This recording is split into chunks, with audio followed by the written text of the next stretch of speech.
Lisa Amazon, bonjour. Bonjour. Vous êtes nouveau visage de la politique suisse. Événement, c'était votre discours de la Benjamine sous la coupole. C'était comment? C'était un grand moment pour moi, Ouais. assez émouvant évidemment, mais c'était aussi une grande chance d'avoir, l'occasion de parler justement devant cette assemblée fédérale dans un temps assez libre, parce que j'avais une dizaine de minutes pour dire ce que j'avais envie de dire et en tant que minorité sous la coupole, c'est rare d'avoir, cet espace-là. 27 ans, figure nationale, vous étiez partout cette semaine, hein, sur les journaux alémaniques, Tessinois, moi évidemment. Voilà, ça, c'est quelque chose, quoi.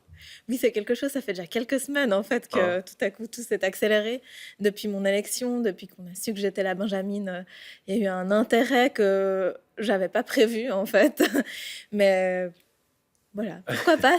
Mais de nouveau, Bon, je trouve que c'est une bonne occasion de faire passer un message et qui est le message de mon parti, celui que je défends. votre père était présent. J'imagine c'est une émotion encore particulière. Oui, mon père était présent lors du discours, Hein. mais il est très pudique, donc son émotion était tout à l'intérieur de lui. Vous êtes, on peut dire, une immigrée si on veut, mais de la troisième génération, donc c'est plus vraiment immigré, mais enfin quand même origine italienne. Je crois que vous avez gardé la double nationalité, c'est vrai? J'ai la double nationalité, mais effectivement, je suis déjà de la Ouais. troisième génération, donc le lien se fait toujours plus long. Est-ce que quand même il y a une fierté ou un sentiment particulier qui est lié à ça? C'est plutôt un sentiment d'origine, de Mmh. racine, d'intérêt, de curiosité, plus que de fierté. Mais j'ai aussi une grand-mère suisse alémanique, donc Ouais. c'est des origines qui viennent de différents endroits et qui m'intéressent d'aller creuser. Ouais. 27 ans, genevoise, verte, à Berne, c'est loin, hein, par certains côtés. Vous avez ressenti ça? Effectivement, on est loin de chez soi, Ouais. mais en même temps, on est proche de chez soi. On est Hein, hein. dans le bassin de la Suisse. Et puis c'est pas la première fois que je vais à Berne non plus. Je connais les rues, je connais le chemin jusqu'au Palais fédéral. Certains conseillers nationaux, genevois, avouaient après coup parfois qu'ils se sentaient un petit peu déphasés parce que Genève est loin de Berne par plein de côtés, etc., culturellement. Vous avez ressenti, disons, la difficulté, vous ressentez la difficulté de s'intégrer? Alors on se sent en tout cas un petit peu différent. On sent qu'on vient de Genève, Ouais. qui est une ville particulière quand même, très multiculturelle, très vivante. Mais en même temps, je trouve qu'on s'y retrouve aussi à Berne. Il y a des points communs avec Genève. Ça reste une ville aussi à part entière. Et puis, on a la chance de retrouver des visages connus. Moi, je connais quelques personnes à Berne que j'ai pu tout de suite retrouver le soir de mon premier jour au Vous Parlement. avez inauguré les verts, les fameux verts, le soir, très tard, etc. Alors oui, mais pas avec des parlementaires. Ouais. C'était c'était avec des connaissances. En tout cas, ça marche apparemment pour l'instant. Vous me disiez même des UDC sont venus vous féliciter, c'est vrai? Même des UDC qui Ça vous ont... gêne un peu, ça, non? Oh, ça me gêne pas. L'objectif, c'était de transmettre mon message en parlant à tout le monde. Hein. Avec leurs félicitations, j'espère y être parvenue. On refera tout à l'heure votre portrait plus en détail, hein, mais enfin quand même, 27 ans, être là, ça veut dire que vous êtes pressée, vous êtes une femme pressée. Je suis pas pressée, je suis plutôt déterminée Ouais. et j'ai toujours envie de relever des nouveaux défis parce que j'ai l'impression que ces défis, ils sont là et qu'il faut les relever. J'ai envie de m'y atteler Têtu, hein. C'est un des petit préjugés, peu. mais tout à l'heure vous parliez de vos origines siciliennes, je vous ai dit: «Ah, vous devez être têtu», vous avez dit: «Oui, têtu», hein. Vous l'êtes?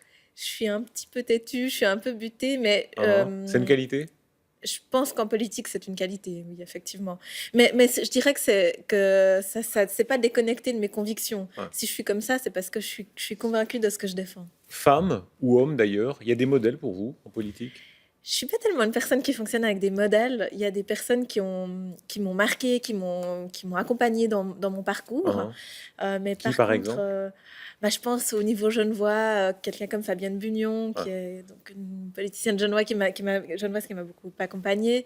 Mais c'est vrai que je fonctionne assez seule en prenant un peu à droite, à gauche ce que je trouve intéressant. On reparlera d'autres portraits, je le disais, mais enfin l'actualité, c'est évidemment l'élection du Haut Conseil fédéral, 9 décembre, Parmelin, Échy, Gobi. Vous ne voterez pas, c'est ça? Exactement. Les Verts ne voteront pas? Les Verts ne votent pas pour un parti Hein? qui méprise l'état de droit, qui méprise notre tradition suisse aussi de collégialité et qui font constamment des ruptures de collégialité. Est-ce que ça ne vous marginalise pas, ça, pardon, parce que même les socialistes votent, il y a ce Mais système de vous, concordance, les UDC sont oui, là, mais hein. vous Euh, savez, on est un parti non gouvernemental et on hein. peut se permettre de dénoncer ce qu'on trouve ne pas être correct.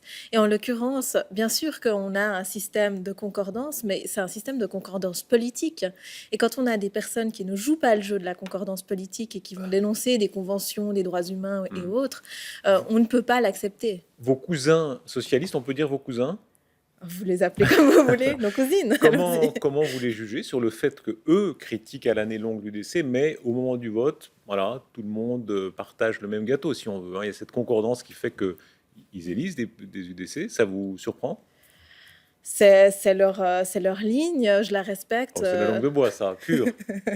Cela dit, non, mais je pense que ce qui est clair, c'est de voir comment un UDC fonctionne au Hmm. sein du gouvernement et est-ce qu'il arrive à avoir une distance critique envers son parti, envers les propositions qui sont faites. Vous avez le droit d'avoir un avis quand même, hein, personnel, entre Guy Parmelin, Thomas Séchy, Norman Gobi ou un autre. Où va votre préférence? Franchement, nulle part, hein, Hein? parce que je ne vois personne qui ait assez de distance vis-à-vis de son parti. Je ne vois personne qui m'a l'air de pouvoir justement transcender certaines positions qui sont vraiment problématiques, qui Hmm. s'attaquent aussi à l'essence de notre Suisse, et pour faire partie d'un gouvernement.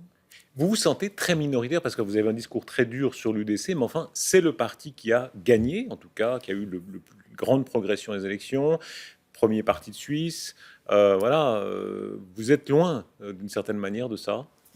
Alors évidemment, on est très loin. D'ailleurs, le doyen de fonction qui a fait le discours d'ouverture avant moi a montré justement la différence entre un UDC Mhm. et une jeune verte.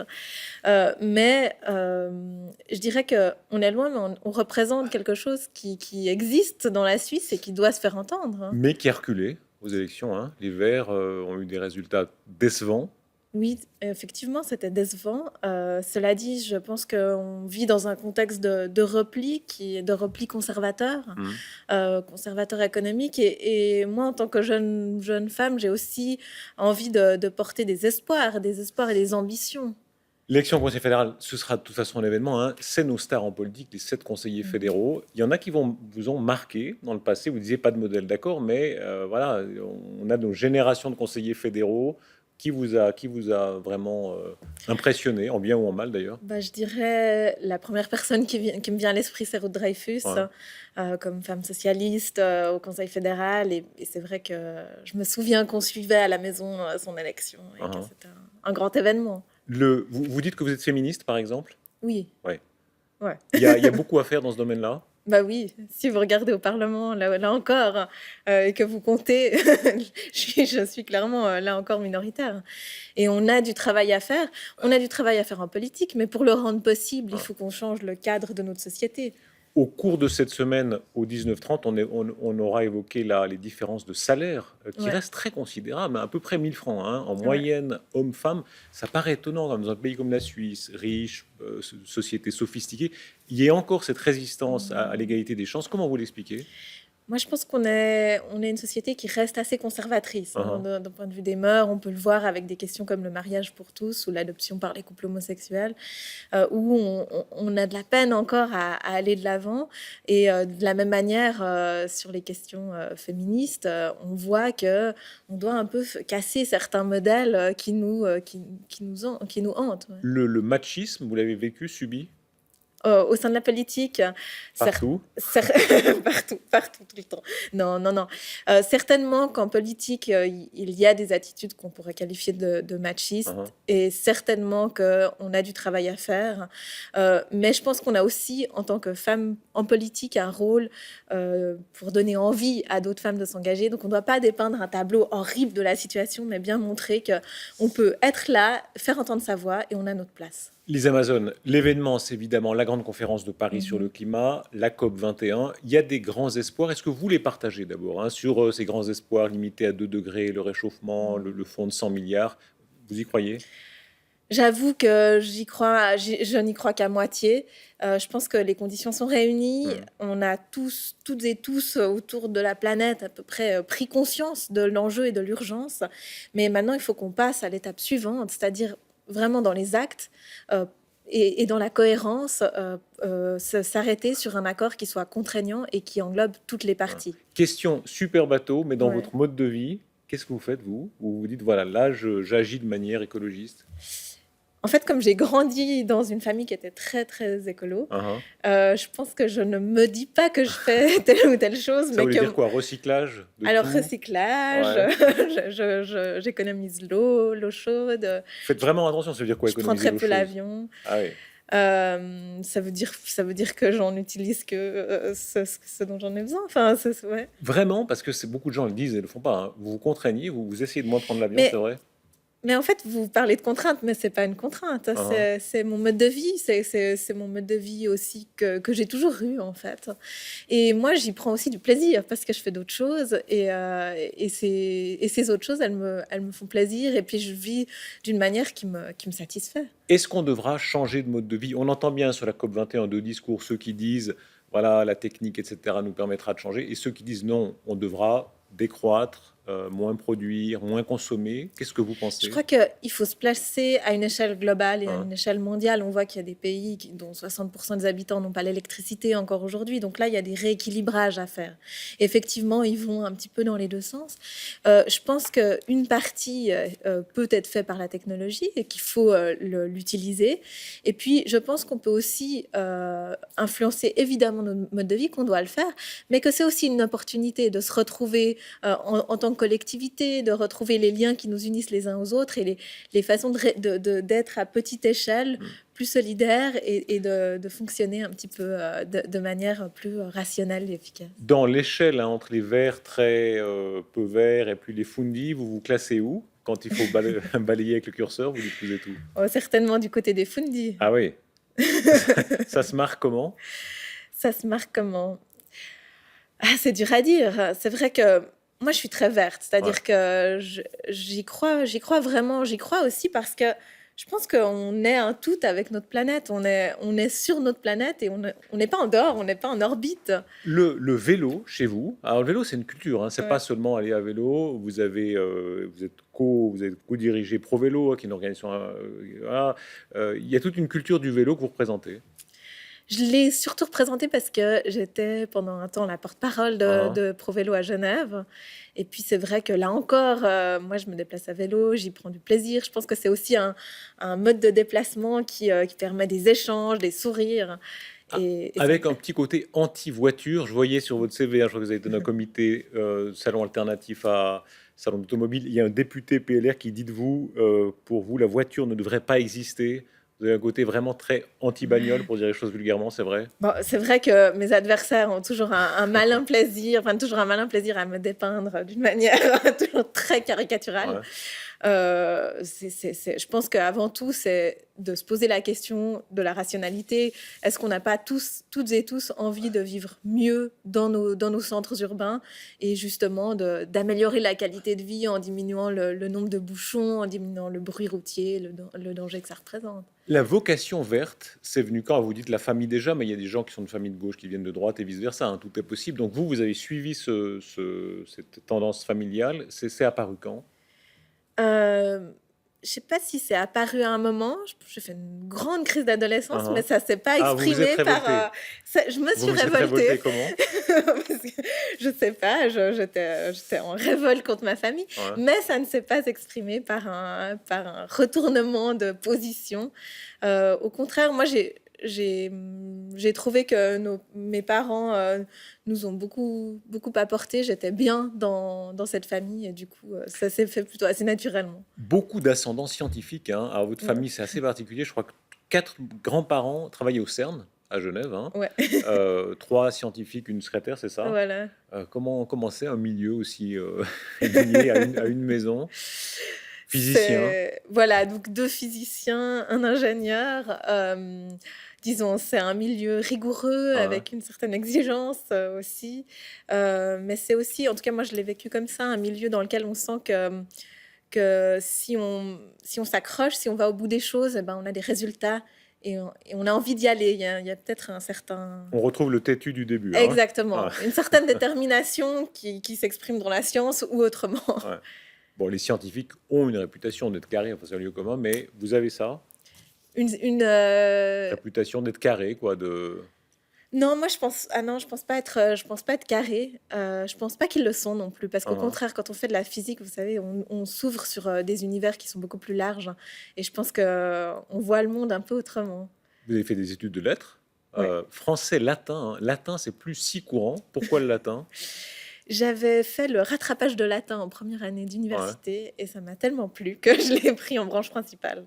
Vous, vous voyez le débat entre ceux qui disent au fond le latin est presque fini. En réalité, l'enseignement du latin a été discrètement poussé Hum. aux oubliettes. Ça vous heurte? Je trouve que c'est vraiment dommage parce qu'on apprend toujours énormément en sachant d'où on vient, Mhm. en connaissant l'histoire dans laquelle on a évolué. Et puis pour la langue, c'est pareil. Ouais. En sachant d'où vient notre langue, on comprend mieux notre langue actuelle et tout ce qu'elle représente. Ouais, vous êtes conservatrice dans un domaine, en tout cas, Ah non, ah non, c'est pas être conservatrice, non? c'est être intéressée, curieuse et tirer profit des expériences qui sont passées, les Ouais. connaître.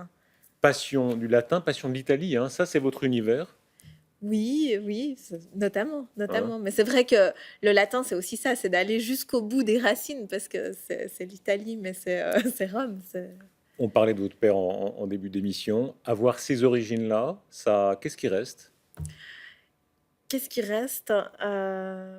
C'est une bonne question. Hein. C'est dur à dire parce que la transmission, elle se perd, je pense, de génération en génération. Puis peut-être que ce qui est assez sympathique là-dedans, c'est qu'ensuite, on peut se créer son propre univers et écrire sa propre histoire, si on veut. Aujourd'hui, vous avez changé de vie, hein, être au Parlement à 27 ans, qu'est-ce qui a changé au fond? Bah, très pratiquement, ce qui a changé, c'est que là, j'ai passé une semaine à Berne, Hein. donc je me suis déplacée, j'ai dormi à Berne pendant 3 nuits, et puis j'ai rencontré 200 personnes que je connaissais pas spécialement. La peur d'être mangé par la politique, elle existe? Je pense que oui, elle existe. Hein. C'est important de savoir mettre des limites parce que sinon, on peut passer son temps à faire de la politique. Et puis, je dirais que c'est d'autant plus important que si on veut être représentatif de la population, il faut qu'on ait le temps Hmm. de vivre sa vie, sa vraie vie. Vous me disiez tout à l'heure que vous aviez un nouvel amoureux, je ne vais pas entrer dans votre vie privée, mais voilà, ça fait partie des problèmes. Quand on a une vie politique, souvent, les gens n'ont plus de vie, presque plus de vie pour eux. C'est une crainte, ça. Oui, alors après, je pense qu'en Suisse, on arrive quand même à dégager du temps pour sa vie privée. Hein. Et c'est à chacune et à chacun de veiller à ça. C'est important aussi pour être un bon politicien d'avoir cet oxygène-là. Oui, moi je pense que c'est important. C'est important d'être attaché au monde, d'être attaché à ce qui fait le quotidien. Mhm. Et puis par ailleurs, je pense que ça élargit aussi l'esprit d'échanger, alors d'avoir une vie sociale. Ça peut être par une famille, par un ami ou par les amis en général. Vous êtes de 88, Ouais. donc si on fait le compte, là, vous êtes conseillère fédérale quand? Bah, quand les Verts auront gagné des tas de sièges. Ça arrivera un jour. Bah, pourquoi pas, Hein. effectivement. Moi, je pense que ça peut tout à fait arriver un jour. Je pense il y a énormément de gens qui partagent nos préoccupations. Il y Dans les urnes, a... c'est pas si évident, Ouais, hein. alors après, il faudrait poser la question à tous ceux qui s'abstiennent. C'est toujours Hein. où on a un potentiel important. Et puis, je pense qu'on a aussi un potentiel important si on montre qu'on a une vision, une envie pour notre société et un vrai projet. Et je pense que là, on peut encore donner envie par une vision et par une audace. Vous incarnez une nouvelle génération, hein, d'écologistes. Il y avait l'ancienne, il y avait des Daniel Brella, je crois que c'était le plus ancien dans un parlement. Ouais. Aujourd'hui, il y a vous à Genève, il y a un Ilias Panchard, une Léonore Porchet dans le canton de Vaud. C'est quoi cette nouvelle génération? Qu'est-ce qu'elle changera?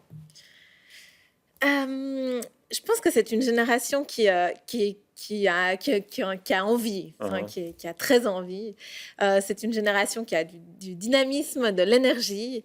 Et puis après, sur le plan des idées, je pense que c'est une génération qui s'inspire aussi de ce qui a été fait par le passé, mais qui s'inscrit pleinement dans un contexte qui est actuel. Et donc, si on veut, qui va peut-être raconter la même chose, mais avec un autre langage. Est-ce que vous avez le même sens de la provoque? Il y avait les Verts un peu anti-Crémalville, un peu à la limite parfois du côté on va faire le coup de poing. On a l'impression que vous êtes devenu quand même plus technicien. Alors moi pas, non. Ouais. Ouais, vous êtes vraiment une Fundi pure sûre, toi, vous, hein? Non, non, non, je pense qu'il faut, il y a un vrai travail. Je pense que si vous dites qu'on est technicien, parce qu'on connaît très bien nos dossiers. Puis Ouais. ça, je pense que c'est important. On va continuer d'être des personnes sérieuses, mais on est aussi, et c'est peut-être ça ce que je voulais vous dire avant, c'est on est aussi des personnes qui avons une vision et un projet et qui avons envie de changer les choses. C'est pas désespérant, franchement, quand on voit la différence entre les débats théoriques et quand on revient à la réalité. Le nucléaire, hein, on disait, il y a eu Ouais. Fukushima, abandon peut-être 2030, après on dit 2050, après on dit même 2050, c'est pas sûr. Ah, tout ça reste très théorique. Mais le désespoir, c'est aussi un moteur. Ah oui. Quand on voit que on est dans une situation où on piétine, et c'est le cas, hein, je pense qu'on peut le dire, on piétine, eh bien, ça donne encore plus envie de se battre pour avancer. J'essaie de faire les comptes. Vous prendrez votre retraite dans les années quoi, 2060. Beaucoup Certes. d'entre nous seront plus là. Voilà. Le monde sera comment en 2060, C'est à nous de le décider. hein? À nous de le décider maintenant. Au Parlement, vous vous voyez comment? Au Parlement, j'imagine qu'on va devoir, et je vais devoir faire passablement d'opposition et qu'on va Hein, devoir le plus possible amener des propositions, les défendre, montrer qu'elles sont crédibles, mais à défaut de les faire passer au Parlement, on les défendra ailleurs. Pour peser vraiment, il faut quoi? Déjà, quand on est vert, c'est pas si facile, hein, mais en plus, simplement pour peser un Parlement, on sait bien qu'il y a des parlementaires qui pèsent réellement et d'autres qui font un peu de décoration. Comment est-ce qu'on fait pour vraiment peser? Je pense qu'il faut à la fois de l'entre-gens, parce qu'il Ouais. faut être capable de parler aux gens, ça À c'est tout le très monde? important, à tout le monde. Ouais. Il faut aussi être un petit peu têtu, enfin, Ouais. je le C'est une reprends. constante chez vous, hein, Oui, je le reprends parce que je pense il faut s'accrocher. Ouais. Voilà, il faut s'accrocher. Et puis, par ailleurs, il faut savoir placer la limite, c'est-à-dire essayer de négocier tant qu'on peut. Et puis, quand on voit que c'est pas possible, savoir trouver le moment où on dit non, ça ne va pas. Et à ce moment-là, il faut l'affirmer. Merci, Lisa Amazon. Merci à vous. Merci.